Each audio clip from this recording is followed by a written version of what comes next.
On this week's edition of CI Sideline Stories, we're going to talk basketball and baseball. Yes, baseball. We're going to try to warm up this bitterly cold week in Central Illinois with some baseball chatter. The St. Louis Cardinals caravan rolled through Central Illinois last weekend, and we had an opportunity to chat with Chip Caray, the Cardinals television play-by-play man, about the state of the Cardinals, the state of baseball. Is there going to be a work stoppage in 2027? That seems to be the talk. Chip Caray's got some thoughts on that. We'll talk some baseball. We'll also talk some basketball with Peoria High grad Curley Johnson, Peoria's Harlem Globetrotter. He spent 18 seasons touring the world with the Globetrotters, who turn 100 years old in 2026. He's got some thoughts on the 100th anniversary of the Globetrotters and also his wonderful time spent touring the world and seeing some things he never thought he would see growing up in Peoria, Illinois. We'll also take you inside the press room following the Bradley, Illinois State game at CEFCU Arena on Saturday. We know what happened to the game. We know the final score, but both Bradley head coach Brian Wardle and Illinois State head coach Ryan Peden have some big picture thoughts on where their teams are headed after that game. And so we'll take you inside the press room and you'll hear from both head coaches as far as that is concerned. Welcome to CI Sideline Stories. My name is Kurt Pegler. I'm the sports director here at WMBD. You are watching us on the WMBD Plus app or on CIProud.com. And if you're new to Sideline Stories, this is our weekly sports podcast where we give you some longer form interviews. It's a platform that we don't really have for a television newscast, which might only go 3.5 or 4 minutes long, our sportscasts. So we don't have a whole lot of time to sink into some interviews, but we're giving you long form interviews today. And that's kind of what this format is all about. In fact, we're going to start with Curley Johnson. I did a story with Curley Johnson last week on the 100th anniversary of the Harlem Globetrotters. That story was about 1 minute and 25 seconds long. We're going to give you more than 6 minutes of that interview here today as Curley Johnson talks about 100 years of the Harlem Globetrotters. He has had a relationship with the Globetrotters since he was a very young boy in Central Illinois. So he's going to tell you about that and tell you about the 94 countries that he went to and the people that he saw. You're going to see pictures of Nelson Mandela and Mother Teresa. All the door was wide open for him to meet all these people and go to these wonderful places because of his relationship with the Globetrotters and being an 18-year veteran with them. Now, he's been retired for 17 years. Most people in Central Illinois know him because he comes back every year from his home in Arizona. He comes to Peoria in the summer and he hosts a youth basketball camp, the largest youth basketball camp in Central Illinois. In fact, there's typically 500 or 600 campers involved, young boys and girls, and also about 75 to 100 high school basketball players who act as his camp coaches, his camp counselors. So it is a massive undertaking every August that he comes back, and we'll talk about that some other time with Curley Johnson. We want to talk about the Harlem Globetrotters with him now. So let's listen into our interview with Curley Johnson on the 100th anniversary of the Harlem Globetrotters. Yeah, it does for me because I've been watching the Globetrotters since I was a child, since I was 3. I got pictures with Globetrotters when I was 3 years old, and that was, 1968? Yeah, so I've been around the Globetrotters for a very long time. So this is something that has been building up even during my career, part of the 75th anniversary, and I've been so-called retired from the Globetrotters for 17 years now. Wow. So. You are part of a brand name that is worldwide. Everybody knows who the Harlem Globetrotters are, and you're a part of that. Yes. How cool is that? It's very cool. I gave them 18 at 100, so it was an incredible ride, and the history. I know the history like the back of my hand, and this is going to be fun for me to go back and look at what we've done for so long. Right out of Chicago, from the south side of Chicago at the Savoy Ballroom. That's where it all started. Wendell Phillips basketball players. Wendell Phillips basketball players were the first Harlem Globetrotters. A lot of people don't know that. Not from Harlem, south side of Chicago. And a kid from Peoria is a part of that mix. Did that kid from Peoria ever think he was going to be a Harlem Globetrotter? I dreamed it. I wanted it. But, hey, what's up? What's up, y'all? How y'all doing? I wanted to make it a reality, and some dreams do come true. That's all I can say. it showed you the world. It was a college education. It was a master's class in education because it showed you the world and you learned languages and cultures and all that stuff, right? Absolutely. I became a walking geography book, of going to 94 countries and seeing things that I never dreamed of seeing and things that I read about growing up here in Peoria in my geography books. Had a chance to see the Eiffel Tower, the Berlin Wall, the Great Wall of China. I could go on and just tell you about all these wonderful places that I've been, and it's because of the opportunity that they gave me and me taking the initiative of working hard to try to achieve it. And when you see the kids' smiles on their faces, they didn't even know English, but you guys were part of their lives. That had to make you feel great. It does make me feel great. We're called the ambassadors of goodwill, and I don't think there's ever been a better ambassador in this country ever than the Harlem Globetrotters. We went places where they not necessarily like Americans, but they loved us. We were received everywhere I went to 94. Everywhere we went, we were received so well. And it's because of what we've built for now 100 years. Did you try out? How did you make the Harlem Globetrotters? Had to try out. There was about 50 guys from across the country. Here I'm coming from Loras College, an NAIA school, competing against all these big-time D1 players from big programs, but I needed a job, so I had to fight for it. And I had to fight even harder to keep it. Yeah. Was it different every night? I know people say some of that stuff looks the same. It's great stuff, but it was different every night for you, wasn't it? It was absolutely different, and I always tell people, and it may sound a little cliche, that it was never boring, but it never was. It was never boring. It's a new town. It could be a different country, what we had to do to get there, being on a flight for 17 hours, going from LA to New Zealand and then flying over into Australia and being there for 35 days. So every day was an adventure. New crowd, new city, new country, almost every other day. So it was never boring, and plus I was around 24-hour comedians. Now, people see the show and they think the show is funny, which it is, but if you could see us in the locker room, if you could see us on the tour bus, what goes on and everything, the jokes, the nonstop ribbing of each other, it was never boring. And I say all that to say I miss it. I do. And I've moved on, but I have the greatest memories of being a Harlem Globetrotter, traveling the world, playing the game that I love. So what else could I ask for, And made a little bit of money, honey. And the funny thing is now, there's a whole generation of people that know Curley Boo Johnson here now because of your basketball camps, and you have to reintroduce them to the Harlem Globetrotters, don't you? Yes, it seems like we're missing a generation of kids knowing about the Globetrotters, and that's kind of something that there's so much basketball today. But when I was growing up, when you and I were growing up, I watched them on ABC World of Sports. I watched them on Scooby-Doo. I watched them when they were on The Love Boat. I watched them when they were the only black people I ever saw on Gilligan's Island, and they got off the island. So that's what oh, wait a minute. The White Shadow, which was one of my favorite shows that came on weekly. The Globetrotters had 2 episodes on there. So that's what I grew up watching. And all the kids knew who the Globetrotters were at that particular time. When they used to come, since my dad knew the players, especially Bobby Joe Mason, who started at Bradley, when they would come to town, the team would come by my house for a home-cooked meal. So you got the Globetrotter tour bus parked in front of my house.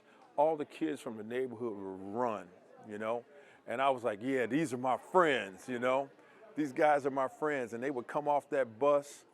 It would be in the dead of winter. They had their long coats on and their hats, and they had that swag, when they walked. And I wanted to be just like them, and I became them.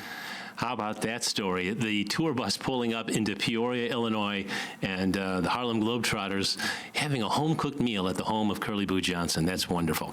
And again, the Harlem Globetrotters turning 100 years old. They started in 1926, and now in 2026, they turn 100. And we thank Curley Boo Johnson for his time. We're going to take a break. When we come back, Chip Caray of the St. Louis Cardinals up next as CI Sideline Stories continues.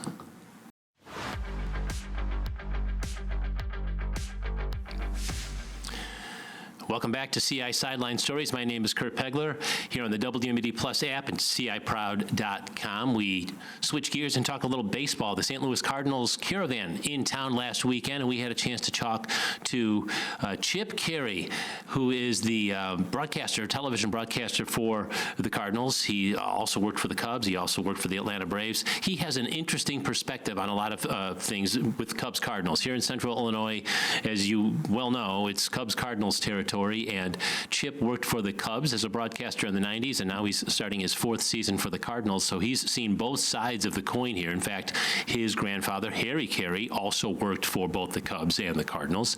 And his father, Skip Caray, was a Cardinals broadcaster too. So broadcasting has been in his blood. It's now in his son's blood. He talks about that in our interview. So here's our conversation with Chip Caray. We talked about several things here, obviously, of his return to Peoria as part of the caravan. We talked about the state of the Cardinals as they go young. We talk about the state of baseball as the thought is that we might be headed towards a work stoppage in 2027. So here's what Chip Caray has to say about all of those topics in our interview. Rivalries are what make our game so great. And I remember when Dick Durbin, the Illinois senator, came to Wrigley Field to be a guest conductor for the seventh inning stretch. He said to me, "Hey, don't ask me who I root for because I don't want to alienate the people down south where I came from." And that's what it's all about. Look, when the Cubs are good and the Cardinals are good, that's when baseball's at its best. It's great rivalry, it's great history, it's great friendships, and there's so much history between these two franchises. It's really fun to hear that there are neighbors who don't speak during those three-game series that take place because the bragging rights are on the line. And having been on both sides of it, it's really cool to be a Cardinal guy here in Peoria and seeing so many Cardinals fans come out and support us. And hopefully we'll put on a good show for them. Yeah. All right, the Cardinals are kind of in a transition, right? I mean, Yeah. We've seen the Nolan Arenados and the Sonny Grays and the Paul Goldschmidts go away. They're going younger. It's part of the deal of Major League Baseball. It's cyclical. And frankly, our fans haven't had to deal with this for 3 decades. And it's part of the cycle of sports, not just baseball, but all of them. The Cardinals have been terrific. They've spoiled their fans in a good way by having so many good teams, so many great players that the last 3 years haven't been what the Cardinals fans are used to seeing. And the best way to do it, in my estimation, is what they're doing. Let's tear it down. Let's get back to the basics of what made the Cardinals franchise great. People forget, St. Louis invented the farm system with Branch Rickey. The really good Cardinals teams were always the ones that drafted, developed, and nurtured their homegrown players and got them to the major leagues, mostly on the pitching side. If you can do that, you can turn this around very, very quickly. And the group of players we have here in Peoria tonight are up for the challenge. We're excited about seeing where these young guys can take us. Will there be some bumps in the road? Absolutely. It's not easy. It's hard. There are no guarantees. But what we saw the last 3 years, we knew collectively it wasn't going to work. So I think pivoting the way they have is the right move. So the message to Cardinal fans is be patient and look at what is coming up the pipeline? My message to Cardinals fans is come grow with us. This is a group of players that I think has relished and has looked forward to the opportunity that they're going to have to prove that they belong in the major leagues. As I said, it's not going to be a smooth ride. There are going to be some highs and lows. But this group wants to be good. They want to carry the pride of the birds on the bat. They want to be part of the next great Cardinal team that can fight in the playoffs and win a World Series. I don't know how long that's going to take, but this group is singularly focused on being the best they can be and playing the Cardinal way. That's worked for 100 years. We think it can work again. Baseball seems to be on a high clip right now. The last couple of years, the ratings are up. The World Series was great. You've got Shohei and Judge, guys that people like as the faces of your sport. But we might be in a work stoppage in a year. Isn't that kind of a bad thing here? Well, it's never good. You hope that baseball and the players can come to an agreement because you're right. We're riding a crest of success and excitement and accessibility that hasn't been seen in a long time. I'm optimistic that they're going to find a way to bridge whatever gaps that they feel exist. There is a have and have not feeling in baseball right now that has been exacerbated by some of the free agent signings that have been made in the last couple of days. Look, the economic reality is the Dodgers are playing by the rules that exist. To their credit, they have the financial resources, they have the wherewithal to not just sign free agents, but draft and develop their own homegrown players and move those for other guys that they think can help them. But the Pirates can't do that, the Royals can't do that, and frankly speaking, it's tough for the Cardinals to do that. So how we bridge that gap is far above my pay grade, but I still feel that ultimately everybody's smart enough to know that there's a gravy train here and there's a golden goose here, and it's my hope that they won't kill it, and I hope they'll continue to ride the momentum of what we saw in the playoffs last year and find a solution that benefits not just the players and owners, but the people that are buying tickets, because those are the folks we work for. You've seen about everything, but last year there was a unique broadcast when you worked the booth with your sons, right? Yeah. How cool was that?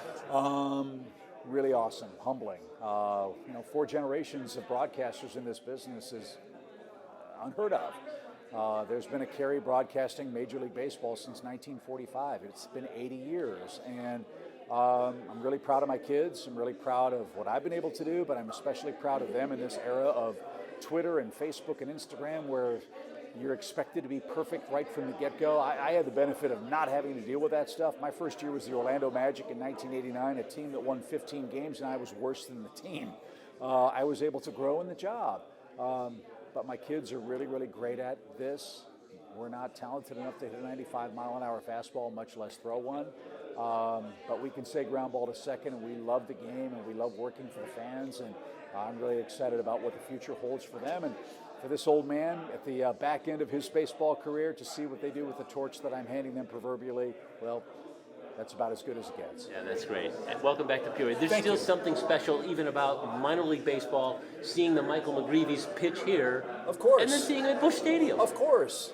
That's the essence of our game, right? We all have a vested interest in it. We see the end result, the guys in the major leagues, and we see the Ohtanis, but somewhere out there is some kid that saw Shohei Ohtani as a 22-year-old coming over from Japan, playing wherever he played, and they'll never forget that moment. Michael McGreevy making his way through the farm system and having a chance to pitch in the major leagues and pitch well, and now is going to be a mainstay in our rotation.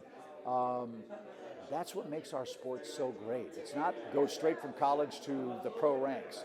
These guys work hard. They work their way through the systems. They are a product of the people that have nurtured and supported them their entire professional careers. I know they're excited to come back and see these places because they never forget those moments. And we're excited to come back and share these guys with them as more polished products and grown men that are thinking about getting married or are married and having kids. They're a product of Peoria, and we're grateful for what so many have done for them on their behalf. Nice to have a conversation with Chip Caray, the Cardinals broadcaster, as the Cardinals caravan rolled through town. Yeah, and Michael McGreevy is one of the guys that started his career in Peoria as a pitcher. He's just here a couple of months back in the, 2022 season, and now he's hoping to be in that Cardinals rotation here in 2026 as a regular mainstay of the Cardinals. All right, we will switch gears and go back to basketball. We're going to talk Bradley and Illinois State, take you inside the media room after the game on Saturday at Sefco Arena. What's the big picture now moving forward for both Bradley and Illinois State? That's up next when CI Sideline Stories continues.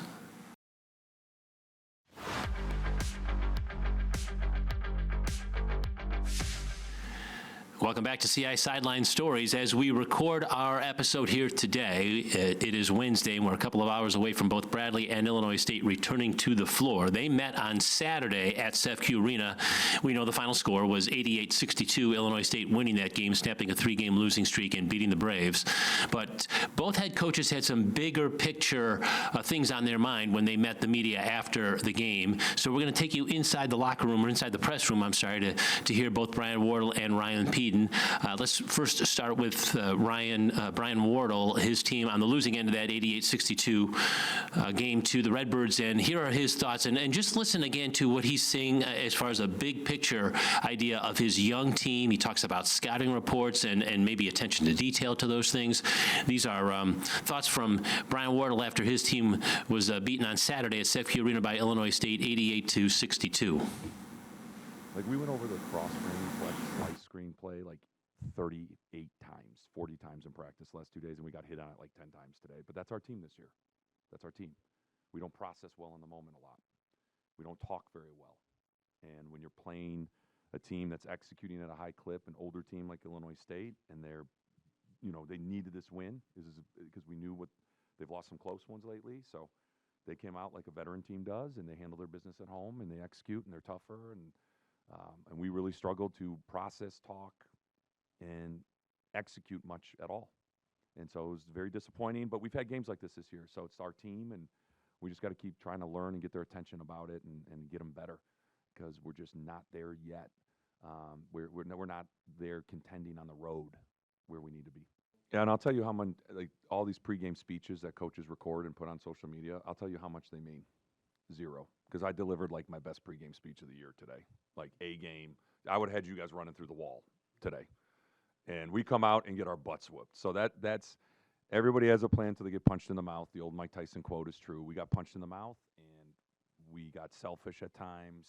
We get quiet, and we lack processing and thinking in the moment and executing, and that has to do with Illinois State's toughness and physicality. Extremely physical game, and they were the more physical team than us.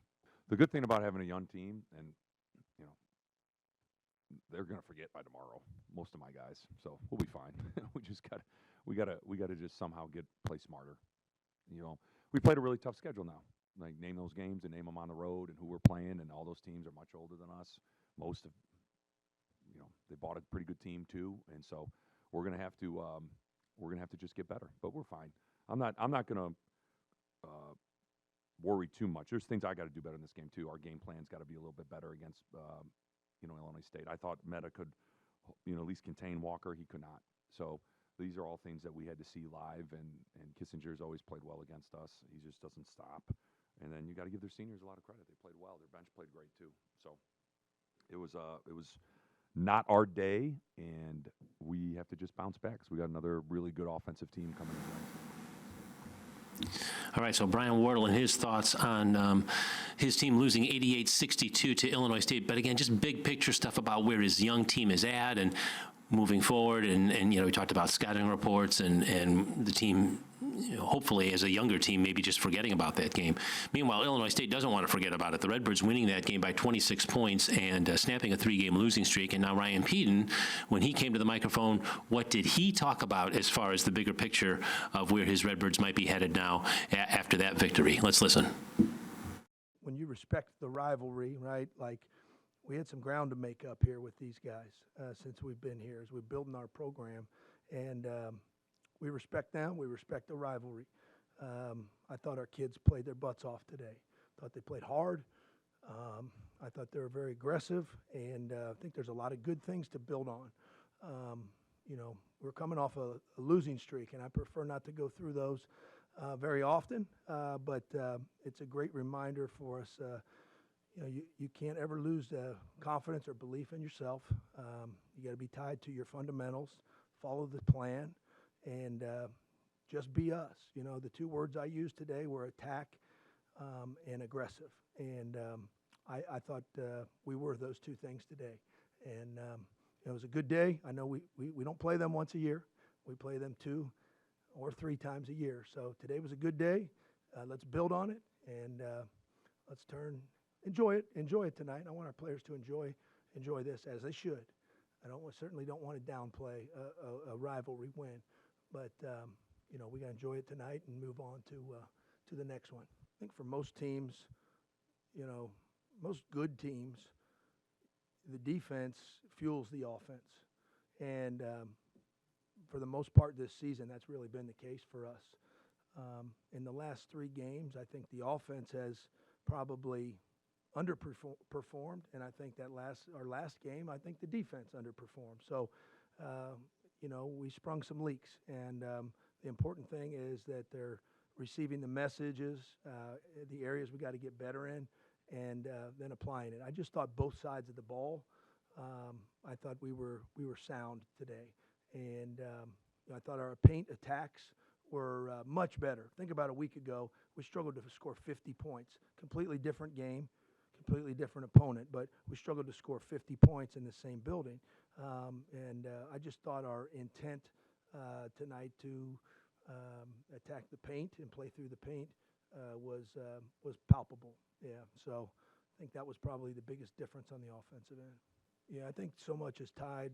Our takeaways and our feedback to our team after that game was the teamism that I was really disappointed in. Our program, we rely on synergy, we rely on connectedness, we rely on all the things that seem ordinary, but we do them, we take pride in them at a high level. And I thought we were absolutely terrible with that last week because we allowed our lack of offensive success to take our spirit.